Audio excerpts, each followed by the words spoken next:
Hello everybody, and welcome to the second video in our series looking at the real-world history behind the Samurai Warriors period. The first video we looked at Sekigahara as the most important battlefield of the Sengoku period, which is what Samurai Warriors is obviously based on. For the second video, I thought I'd take a look at Kaihime as a person of great interest of the period. She's really interesting in that she was one of the very few women that actually participated in a battle in the real-world history of the Sengoku period. Most of the women characters in the Samurai Warriors game are either fabrications or just important people who never actually participated in the combat, and Koei obviously reworked the history slightly to put them on the battlefield. But in this case, Kaihime actually did pick up a sword and was remarkably effective as a warrior woman, and that's what makes her so interesting and important, I guess, to Japan's military history. So she belonged to the Hōjō clan, and what I'm showing you right here is a map of basically where they were based through the Sengoku period. The Hōjō were a very powerful clan. They had a lot of land in very good positions and very strategic positions. And they were based around what is today Yokohama and Kamakura and Hakone, near to Edo or Tokyo. So they're in that kind of center, I guess, of a lot of the activity through the Sengoku period.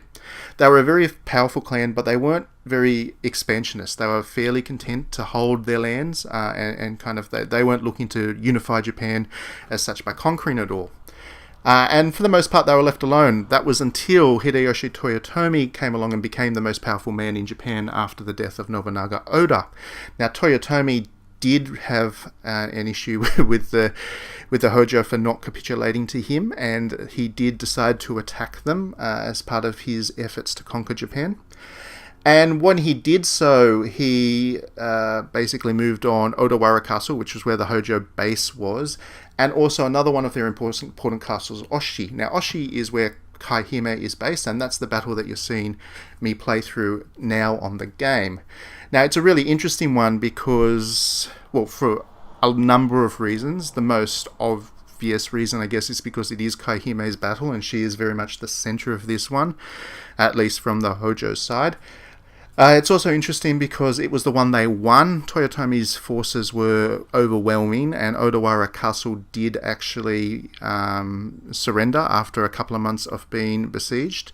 But this battle, the Hōjō won. Unfortunately, it obviously wasn't as nearly as important as Odawara Castle, but they did win it. So good on Kaihime for that, I guess. And after Odawara Castle surrendered, they obviously had to as well, having already won the battle. But it's actually also a battle that's interesting for the military tactics that were used. It's not just a straight fight one-on-one kind of situation. The Hōjō were actually outnumbered. The other side was led by Mitsunari Ishida. Now, if you watched my video last week, you'd know he was the one who lost the Battle of Sekigahara to Ieyasu Tokugawa. And if you didn't realize that he was a bad tactician from that battle, this one will certainly do it, because he managed to lose from a pretty overwhelming position in this one. What happened was he came up to the castle and attacked it, and what happened was a water attack. They opened floodgates and let the water from the nearby river just flow in right through the enemy force. I'm talking about the Hōjō here. So that decimated the ranks and put a lot of confusion in the battlefield. A lot of confusion. So the Toyotomi forces they had low morale. They weren't very disciplined, and they had basically been completely disrupted by this water attack. And when that happened, Kaihime, realizing that it was an opportunity to, beat them off, put on a suit of armor, picked up a sword, and with just 200 other cavalry, just 200, she was able to go straight into battle, kill quite an important general, and basically win the day for them.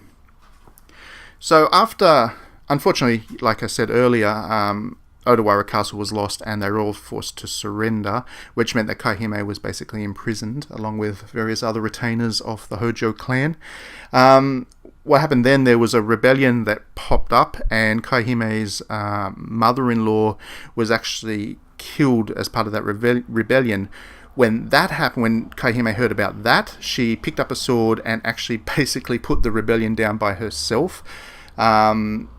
and because of that, because she restored order, Hideyoshi Toyotomi took notice of her bravery and decided that he quite liked her and took her as his concubine. And her father, I believe it was her father, yeah, her father became actually one of Hideyoshi Toyotomi's most valued generals, and actually was given land, and through Kaihime's actions, her family was again able to prosper and turn around that defeat, I guess, from her previous lord, who was no longer around anymore. After that, the family stayed loyal to the Toyotomi right through the rest of the Sengoku period, which unfortunately for them meant they ended up being on the losing side of history. Once Hideyoshi Toyotomi died, as I kind of overviewed in my video about Sekigahara last week, Ieyasu Tokugawa actually rose up against the remaining forces of the Toyotomi, which were by now under command of the hopeless commander, Mitsunari Ishida, and eventually that ended up with the Battle of Sekigahara and the entire Toyotomi forces being removed from the question. When the very final battle of the Sengoku period happened, the siege of Osaka, Kaihime was actually involved again. She wasn't actually a fighter in this case, but she was able to escape with Hideyoshi's son's concubine and another woman. They were able to escape the castle, and they fled, and they got away safely, and they actually became nuns after that.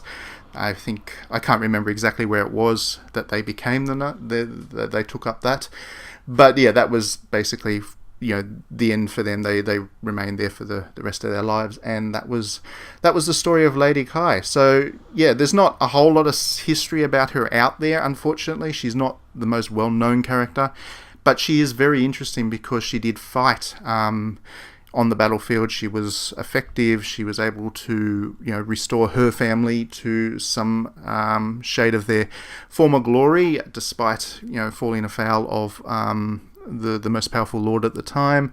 And she's a very interesting character.